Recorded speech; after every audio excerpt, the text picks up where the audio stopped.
Olá, sejam bem-vindos a mais um vídeo do canal Pocotaku. Eu sou o Arson, se você é novo por aqui, não esqueça de se inscrever e também ativar o sininho para receber todas as notificações. Deixe seu like no começo do vídeo para estar nos ajudando. E no vídeo de hoje eu vou estar falando sobre esse episódio 23 de Bleach, que está nessa reta final dessa segunda parte, para podermos ir com a terceira e última parte. Já tá batendo a saudadezinha. Mas nesse episódio tivemos simplesmente o Mayura brilhando novamente. O cara é imparável e um pouco lunático, convenhamos. Então, bora falar sobre esse episódio. O episódio começa com a chegada do zumbi Hitsugaya, o que acaba assustando geral ali, e até mesmo o próprio Mayura pensa que as coisas não vão ser tão fácil assim como ele pensou. E ele já chega apavorando. O primeiro que vai de base é o Ikako. O Yumishida ainda tenta defender o seu amigo, mas ele também não consegue fazer nada e logo em seguida é cortado. O Mayura se aproxima falando que mesmo ele estando transformado em zumbi, o Hitsugaya ainda consegue se mover como se estivesse vivo. Ou será que ele foi transformado em zumbi antes de morrer? E a Gisele aparece e diz que foi isso mesmo. Ela o transformou em zumbi antes da sua morte. Assim, as células ainda estão ativas, o que deixa eles muito mais rápido e mais forte. Ou seja, só tem vantagens em usar antes das pessoas falecer. O Mayura diz que isso é muito interessante, mas pergunta qual é a graça em controlar aqueles que não têm vontade própria.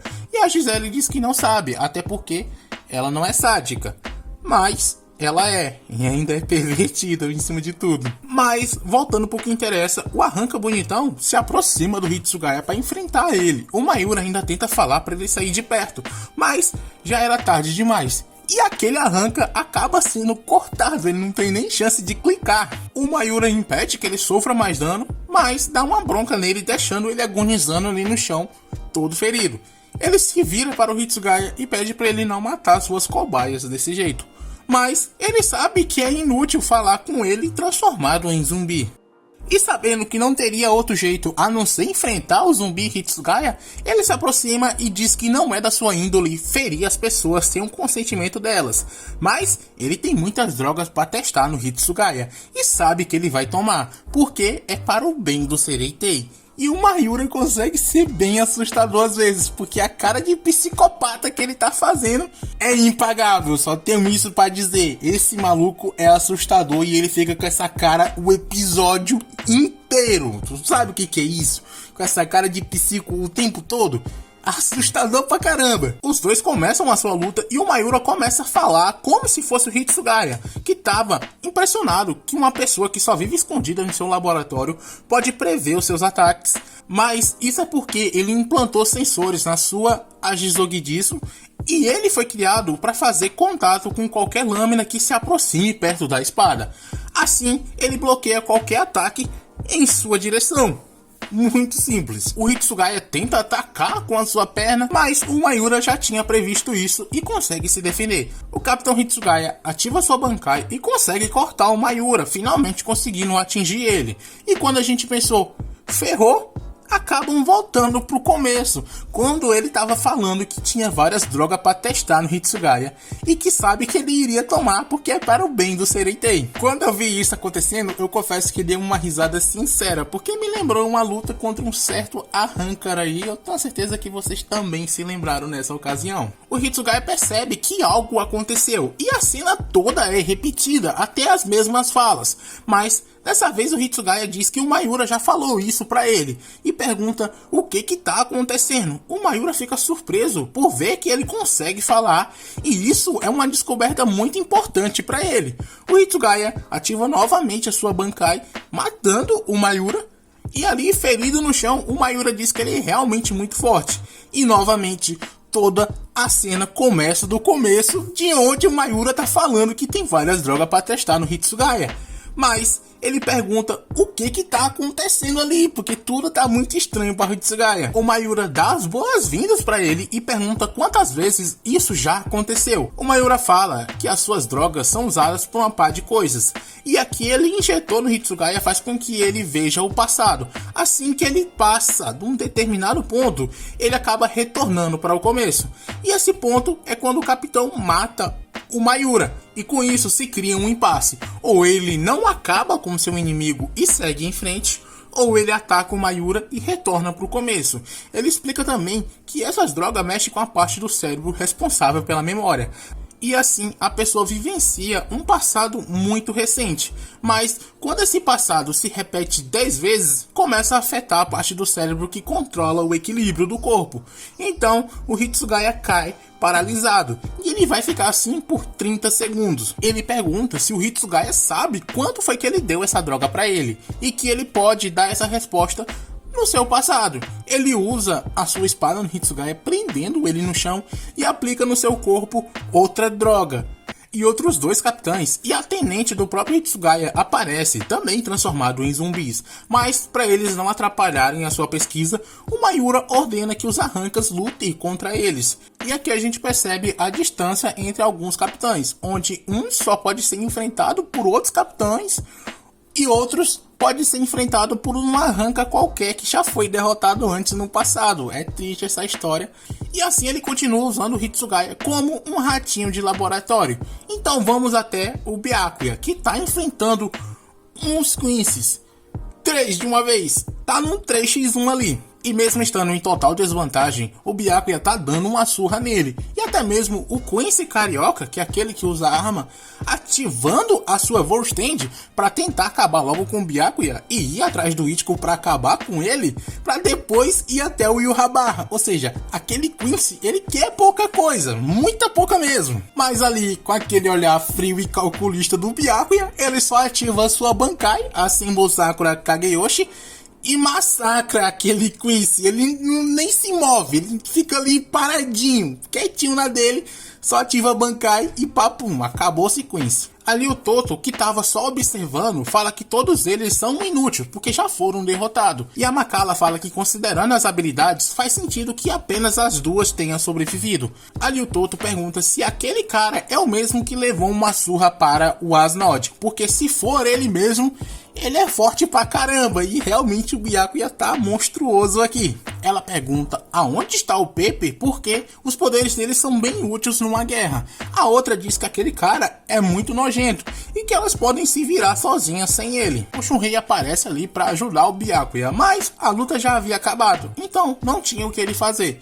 Ele se aproxima do Byakuya e começa a atacar ele, muito estranhamente. O Byakuya pergunta por que ele tá fazendo isso.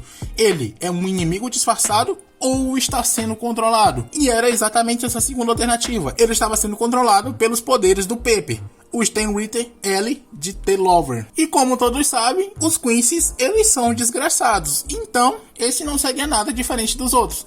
E ele utiliza os seus poderes nos seus próprios aliados. E ele acaba atingindo a Macallan com isso. E ela se apaixona instantaneamente por ele e começa a atacar ali o Toto. O Pepe começa um discurso de como as batalhas precisam de mais amor, o mundo precisa de mais amor, e o Byakuya vai e nocauteia o Shunrei, se vira pra ele e diz que o Pepe fica falando de amor, mas o seu poder apenas controla as pessoas. Mas isso também significa que quem ele deve destruir é o marionetista. O Pepe tenta atacar o Byakuya, mas ele desvia dos ataques, e no final ele corta um dos ataques. Ele fala para o Pepe que o seu amor não pode controlar as coisas que não tenham alma, e o Pepe diz que é exatamente isso, mas pergunta por que ele defendeu com a sua Zanpakuto. E a Zanpakuto começa a atacar o próprio Byakuya, porque elas também possuem alma, por isso que foi fácil controlar a espada. E é por isso também que ele não roubou nenhuma Bankai na batalha lá no comecinho desse arco, porque ele pode fazer isso facilmente a qualquer momento. E sim, isso é muito roubado, porque imagine só umas Bankai aí sendo roubadas, o absurdo que não seria. O Byakuya larga a sua espada e o Shunrei pega ela e começa a usá-la para atacar o próprio Byakuya, que vai se defendendo usando Hakuda para poder parar os ataques da Zanpakuto. Mas isso só pode ocorrer por um determinado tempo, não é algo ali muito duradouro. Ele começa a achar que foi tolice sua ter largado a sua Zanpakuto quando ele não conseguiu decidir se quebrava ela ou não. O Pepe, ele tenta acertar o Byakuya pelas costas com seus raios de amor e ele consegue acertar, mas não tem resultado, porque o Byakuya não tem amor no seu coração. Essa foi a explicação que foi dada. Eu achei um pouco vago, muito vago. Ele não tem amor, mas o raio não funcionou com ele. A explicação foi muito fraca mesmo, para não dizer outras coisas. Senti falta disso. Mas, vendo que os seus poderes não teriam efeito no Byakuya, o Pepe resolve ativar sua Volstends, que em poucas palavras é bizarra, porque ele fica como se fosse um cupido só usando fralda. Um homem daquele tamanho usando nada mais do que fraldas. Bizarro. Ele utiliza o seu chicote para prender o Byakuya, então ele vai finalizar ele com o seu arco e flecha, que é o seu amor supremo.